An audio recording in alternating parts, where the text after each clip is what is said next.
시즌마다 주제 정해서 그 분야의 전문가와 함께 만들어가고 있는 코너입니다. 대주제는 광주 전남의 작가들이고요. 오늘은 시인 김현승 선생과 그 제자들 이야기 나누겠습니다. 광주 전남 문학연구 전문가 조선대학교 자유전공학부 이동순 교수 모셨습니다. 어서 오십시오. 네, 안녕하세요. 많이 덥네요, 이제는. 네, 오늘은 무지무지 예. 더운 것 같습니다. 장마는 시작했다고 했는데 비는 그냥 한 며칠 오고 이제 안 와서요. 그러게요. 이럴 때는 어떤 작가를 만나봐야 좀 시원함을 느낄 수 있을까요? 마음의 시원함? 네네. 오늘 소개해드릴 작가는 방금 네. 말씀하신 것처럼 시인 김현승인데, 김현승 시인은 뭐 여름, 뭐 비 이런 것과는 좀 거리가 뭐세요? 가을을 소재로 한 시가 굉장히 많아요. 아, 그럼 더 시원하겠네요. 가을 느낄 수 있어서요. 네, 가을 네. 선들바람을 상상하시면서 들으시면 좋을 것 같습니다. 어떤 시인인가요? 시인 김현승은 우리 광주를 대표하는 시인 중에 한 분으로 모든 사람들이 기억하고 계실 테고요. 네. 이분이 1913년생이니까 그런데 광주에서 태어났느냐 그건 아닙니다. 그럼 어디? 평양에서 태어났습니다. 아, 지금 북한이죠. 네. 그 이유를 좀 알려드리면 좋겠죠. 시인 김현승의 아버지가 목사세요. 네. 목사셨고 김창국 목사인데 우리 호남 지방의 최초의 기독교인 집안이에요. 아, 전주 출신이었는데 평양으로 신학교를 다니신 분이에요. 그래서 신학교 재학 중일 때 평양에서 김현승을 낳았고, 그 다음에 이제 목사가 된 이후에는 제주도로 발령을 받아서 제주에서 이제 목사 활동을 하시다가 아버지께서. 네네네. 네. 가족들은 이제 항상 임지를 같이 다니게 된 거죠. 네. 그리고 광주로 온 게 1922년입니다. 아, 그래도 어린 나이네요. 그렇죠. 예. 그러니까 우리 나이로 10살, 예. 그리고 만 나이로 8살에 광주로 와서 광주에서 이제 성장기를 보낸 다음에 평양으로 유학을 갑니다. 아, 네, 평양 숭실중학교하고 숭실전문학교에서 유학을 하게 되죠. 네. 그러면서 시인이 되게 됩니다. 아주 우연한 기회. 우연한 기회요? 네. 어떤? 그 내역을 좀 말씀드리면 제 건강이 좋지 않아서 위장병이 좀 생겨서 그해 여름에는 오지 않아요. 광주로 오지 않아. 방학 때마다 오다가 오지 않고 이제 숙소에 머물면서 시를 쓴 걸 이제 교우지에 발표를 하게 되는데 당시 교수였던 양주동 선생에게 이제 그 눈에 띄어서 그 작품을 동아일보에 발표를 하게 됩니다. 아, 예. 그러면서 동아일보에 그 이후로 2번 더 이제 작품들이 더 발표되고 그리고 나서 이후에 이제 본격적으로 시인의 길을 걷게 되는 거죠. 네. 그래서 광주에서는 이제 숭실학교를 졸업하지는 않고 다니다가 재학 예. 중에 그만두고 광주에서 수피아 여학교 그리고 숭일 중학교 중고등학교 교사로 또 재직을 하게 돼요. 아, 또 그러셨군요. 그래서 이제 그 학교들이 양림동에 있었거든요. 네. 양림동에 있었고 그래서 양림동의 모습을 시로 형상화한 것들이 좀 많습니다. 네. 이제 막 까마귀라는 시라든가 플라타너스라는 시라든가 이런 작품들이 이제 조선대학교나 양림동 언덕에 있었던 것들을 배경으로 쓴 시라고 할 수 있겠어요. 양림동 하면은 선교사들이 살았던 곳. 맞습니다. 예. 그래서 거기에 계셨었나? 이제 예. 양림동은 광주에 선교사들이 들어와서 가장 먼저 터를 잡았던 곳이고 예. 거기에 병원을 세우고 학교를 세우고 했었던 곳이에요. 그리고 이제 금종교회가 분립해서 양림교회를 또 세우거든요. 그러니까 금종교회로 부임했던 김창국 목사가 양림교회로 이제 또 세워지면서 거기 목사로 부임하게 돼서 예. 이제 양림동에 거주를 김현승이 하게 되고 그리고 조선대 교수로 또 재직을 하게 되죠. 해방 후에 조선대가 생기면서. 네. 그렇군요. 작품에도 좀 영향을 미쳤을까요? 그렇죠. 호가 다형이거든요. 네. 차를 좋아해서 다형인데 이때의 차는 커피를 말하는 거예요. 아. 커피를 아주 좋아했던 시인. 그렇군요. 그래서 다형이라는 호가 붙었고 네. 당시에는 커피가 요즘은 이제 아주 일반화됐지만 드물었는데 선교사들의 커피. 이제 그게 이제 서양에서 들어온. 네네네 그렇습니다.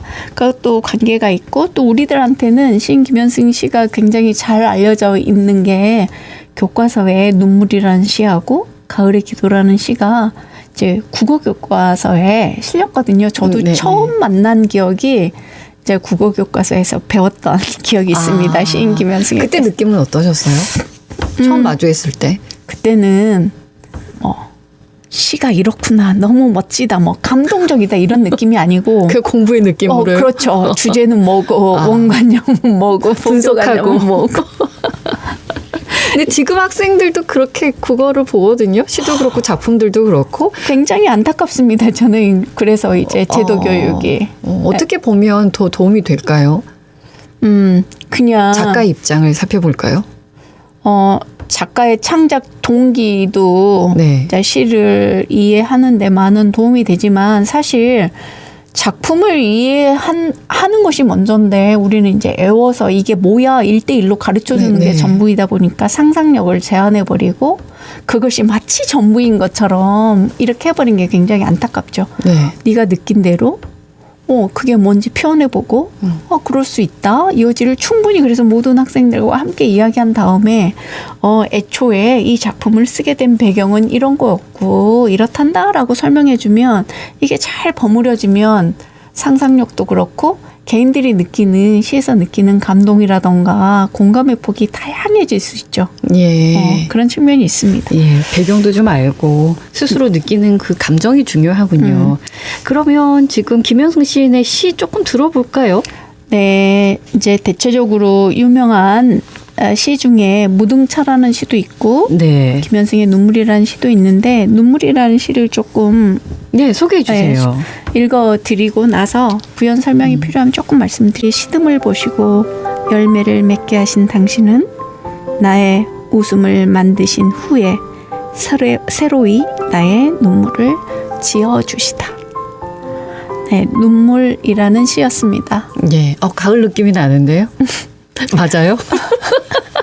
처음 시작할 때 가을 느낌이라고 하셔서 배운 그대로 한번 적용해 봤는데 그건 아니고요. 이게 그냥 공부로 다가가면 이런 그렇죠. 오작용이 있을 수 있습니다. 예. 눈물을 형상화한 시인데 네. 제 아들을 잃고 쓴 시입니다. 안타까운 그러면 이제 또 달라지죠. 그때 흘리는 눈물이 어떤 눈물이었는지 어떤 것도 가공되지 않은 그 자체의 아픔과 모든 것을 다 응축하고 있는 것이 눈물이다라고 이야기할 수 있고 또 이제 듣는 분들을 위해서 예. 비슷한 정지용의 유리창이라는 시도 똑같이 탄생하게 된 배경이 네 그렇습니다. 네. 그렇군요. 예, 그리고 다시 또 바라보니까 시가 또 더 슬퍼요. 그렇죠.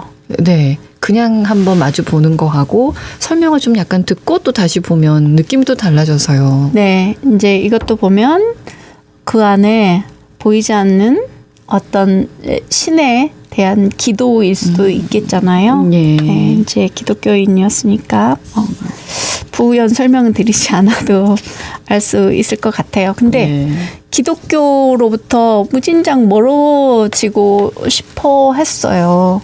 근데 한번 쓰러지고 나서 이건 더 가까이 신과 가까이 그래서 작품도 기독교 세계 사상을 담은 시들이 이제 후기로 갈수록 더 많아지게 되죠.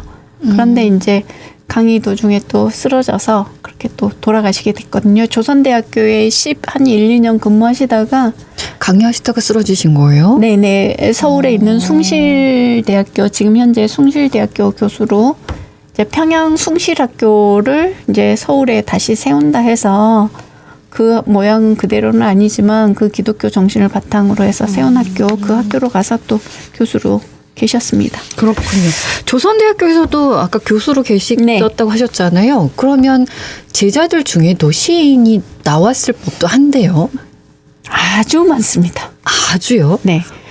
사실 김현승 시인이 추천해서 등단한 시인만 32명이나 됩니다. 와, 네, 많은 거죠. 그럼요. 이제 김현승 시인의 최대의 장점은 우리 전라도의 작가들을 꾸준히 작품 활성화할 수 있도록 토대를 마련해 주신 분. 그러니까 이제 진정한 스승이시군요. 그렇습니다. 그래서 이제 여러분들이 굉장히 많이 있지만 이제 대표적으로 문병란 선생이 계시고 이성부 이제 뭐 대학 제자는 아니지만 이성부라든가 박봉우라든가 박성룡이라든가 강태열이라든가 이런 분들이 계시고 조태일 네. 등 그리고 이제 진내과 원장을 하셨던 진원성 선생님도 제자고요. 네. 그러니까 이제 이 제자라는 게 추천을 통해서 등단하셨기 때문에 근데 직접 수업 시간에 배워서 등단을 한 대표적인 분이 문병란 그다음에 또 박홍원 예. 뭐 이런 교수 조선대 교수들이셨는데 이분들이 이제 김현승 시인의 제자들입니다. 그렇군요. 아니, 저 이동순 교수님도 지금 작품 활동도 하시고 제자들도 양성하시고 했기 때문에 여쭤보면 내가 작가예요? 네. 그러면 일단 내 작품 쓰는데 욕심이 더 생기나요? 아니면은 훌륭한 뭔가를 가지고 있는 학생들을 봤을 때 막 반짝반짝 빛이 나나요? 더 즐거운 건 네. 제자들이 막 이렇게 달라지고 하는 게 성장하는 모습을 보는 게요? 엄청 즐겁고 기쁜 일이죠. 그래요? 그럼요. 이제 개인의 창작은 개인의 영역이니까 또 그 안에서 갈고 닦는 네. 저만의 시간이라든가 이런 게 필요하지만 제자들의 변화 발전을 보면 존재의 의미를 스스로 느끼게 되는 그런 순간들을 만나게 되죠. 작품을 보면 네. 발전하고 있구나를 느끼는 건가요? 그렇죠. 그게 보이죠. 그러니까 이제 시인 김현승 선생 같은 경우도 실제 네. 수업 시간에 이제 가로수라는 시제를 칠판에 적어놓고 나도 수업 시간에 똑같이 쓸 테니 학생 여러분도 쓰세요 해서 쓴 것 중에 네. 가장 우수한 작품이 문병란의 가로수였던 거예요. 그래서 현대문학에 추천을 해서 문병란 시인이 등장을 하게 되고 본인도 똑같이 가로수라는 작품을 써서 제가 또 다른 잡지에 게재를 한 거죠. 그렇군요. 네, 멋지죠. 아니 주변에 글을 쓰고 싶어요라는 사람들이 종종 있어요. 네, 그렇죠. 예, 저는 국어가 좋아요. 그런데 어떻게 해야 될지는 모르는 거예요. 그런데 보면 일반 실력은 아니에요. 네. 나아갈 길은 몰라요. 네. 그럴 때 스승이 필요한가요? 약간의 길라잡이 역할만 해주면 네. 네, 되는 거죠. 본인이 그냥 생각나는 대로 계속 쓰다 보면 이제 내가 이걸 어떻게 하는 게 더 좋구나. 뭐 이게 점점 잡혀가죠. 네. 많이 써보는 거. 그게 최고입니다. 그렇군요. 네. 우리 이런 시간을 좀 가져볼 수 있습니까, 교수님? 기회를 주신다면? 저희가 지금 시 소개, 이게 저희 작가들 소개를 하고 있는데 이 시간이 끝나면 글은 어떻게 쓰는지 이런 것도 아마 관심이 많이 있으실 것 같아서 그런 시간을 교수님께서만 허락하신다면 좀 가져보려고 합니다. 네. 일단 오늘 작품 더 소개해 주시겠습니까? 문병란 시인을 조금 더 소개해 드리고 예. 그리고 뭐 이제 문병란 시인의 작품 한 편을 또 읽어 드려보면 어떨까 싶은데요. 예. 이제 문병란 시인은 뭐 중간에 이제 나중에 조선대 교수가 되시거든요. 근데 학교를 떠나요. 아시다시피 박철웅 총장 일가하고 그래서 이제 그 비민주적인 것 때문에 학교를 떠나서 대성학원이라는 곳에 너무 사모를 직접적으로 말씀을 하셔서 네 땡땡학원이라는 곳에 네. 학원 강사 죄송합니다. 아닙니다. 이제 돌아가시고 안 계셔서 사실이기 때문에 그렇게 말씀을 드렸는데 학원은 남아 있어서 방송으로는 적합하지 않았던 모양입니다. 네, 사과드리며 네, 죄송합니다. 네. 그래서 학원 강사로도 또 재직하다가 이제 조선대가 민주화된 이후에 다시 복직을 하셔서 네. 교수로 재직을 하셨고요. 네. 초기 처음 등단 이후에 초기 시 세계는 주로 농촌 문제에 천착하는 작품들을 썼어요. 네. 향촌, 그러니까 도시로만 향하는 향도 이촌의 문제, 농촌이 피폐해지고 새마을 운동과 결합해서 그것에 대해서 굉장히 고통스럽고 농촌의 현실을 이렇게 비판적으로 작품에 담아냈었는데 80년 광주 민중항쟁 이후로는 이제 이 현실을 알리는 증언과 애도의 시를 끊임없이 썼죠. 그래서 참 많은 애를 쓰셨는데 특히 조선대 교수로 2년 정도 재직했던 시인 서정주를 굉장히 비판한 시인이기도 합니다. 그 이유는 네. 서정주 시인이 우리 조선대학교 근무하던 시절에 썼던 무등을 보며라는 시에 가난은 한낱 남루에 지나지 않는다. 근데 가난이라는 것은 남루함 이상의 것이잖아요. 고통이죠. 가난이 주는 고통. 근데 그걸 비롯해서 서정주의 친일, 군사 독재에 끊임없이 기득권 가까이에 부역했던 일, 그리고 이제 88년에 민화희라고 이제 광주 민중항쟁과 관련해서 이제 화해를 위한 뭐 이게 만들어졌는데 예술인 대표로 서정주가 들어가서 야 진상 규명 그게 왜 필요해? 그냥 몇 푼 돈 쥐어주면 그걸로 되지. 뭐 행불자 뭐 이런 거 하나도 중요하지 않는다라는 발언을 했거든요. 제가 꾸민 이야기가 아니고 실제 보도에도 그렇게 보도가 다 돼 있었어. 이걸 이제 우리 광주의 시인들, 광주 사람들은 도대체 이게 무슨 정신 나간 발언이야 일 수밖에 없죠. 그래서 문병란 시인은 가난이라는 시를 통해서 또 신랄하게 그의 모든 행적들을 비판하고 있죠. 작품을 통해서도 그렇고 사회에 대한 본인의 목소리를 끊임없이 내셨던 시인이군요. 그렇습니다. 이제 예. 대표적으로 노래로 알려졌지만 직녀에게라는 작품도 잘 우리들이 알고 있는 작품들이고 화염병을 비롯해서 이제 광주의 여러 가지 모습들을 작품으로 구현해 오신 분이죠. 그 중에서 이제 희망가 문병란 시인의 작품 네. 듣고 싶어서 오늘은 시간을 좀 많이 남기고 끝까지 들어보려고 합니다. 그래서 이 시간은 여기서 마무리 짓고 클로징 때 문병란 시인의 희망가를 이동순 교수께 초청해 듣도록 하겠습니다. 오늘 설명도 고맙습니다. 감사합니다. 조선대학교 자유전공학부 이동순 교수와 함께했습니다. 언제 어디서나 내 손 안의 뉴스. 광주 MBC 뉴스 유튜브 구독으로 함께하세요.